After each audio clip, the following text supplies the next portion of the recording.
Hi guys, அஸ்ஸலாமு அலைக்கும். Welcome to Taha's kitchen. இன்றைக்கி தஹாஸ் கிச்சனில் நம்ம என்ன செய்ய போகிறோன்னா வல்லாரக்கீரை துவையல் தான் செய்ய போகிறோம். வாங்க எப்படி செய்கிறது பார்க்கலாம். கடலைப்பருப்பு, உளுந்தம்பருப்பு, புளி, கருவேப்பிலை, வெந்தயம், பூண்டு, காஞ்ச மிளகாய், சீரகம், இதெல்லாம் போட்டு நல்லா மிக்ஸ் பண்ணிக்கலாம். இப்போ வல்லாரக்கீரை வாஷ் பண்ணி எடுத்து வச்சுருக்கேன். இப்போ ஒரு பேனில் எண்ணெயை போட்டு நம்ம எடுத்து வச்சுருந்தோம் இல்லையா, அந்த மசாலாவெல்லாம் இதில் போட்டுடலாம். இதில் போட்டு நல்லா வதக்கணும். ஒரு கோல்டன் ப்ரௌன் ஆன உடனேயே நம்ம உப்பு போட்டுடலாம்.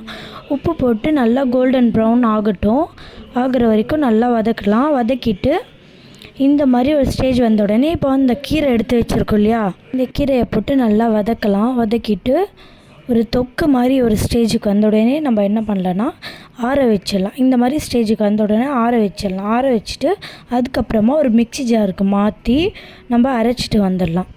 சரிங்களா? இப்போ இந்த மாதிரி அரைச்சிட்டு வந்துட்டேன். நல்லா திக்காக அரைச்சிட்டு வந்திருக்கேன். திரும்ப எண்ணெய் போட்டு கடுகு போட்டு உளுந்து போட்டு ஒரு 2 காஞ்ச மிளகா கருவேப்பிலை போட்டு இந்த மாதிரி வதக்கிட்டு எடுத்து நம்ம கொஞ்சம் பெருங்காயத்தூள் போட்டு நல்லா மிக்ஸ் பண்ணி இதில் தாளித்து கொட்டிட்டேன். தஹாஸ் கிச்சனுக்கு லைக் பண்ணுங்கள், கமெண்ட் பண்ணுங்கள், ஷேர் பண்ணுங்கள், சப்ஸ்கிரைப் பண்ணுங்கள். அஸ்ஸலாமு அலைக்கும்.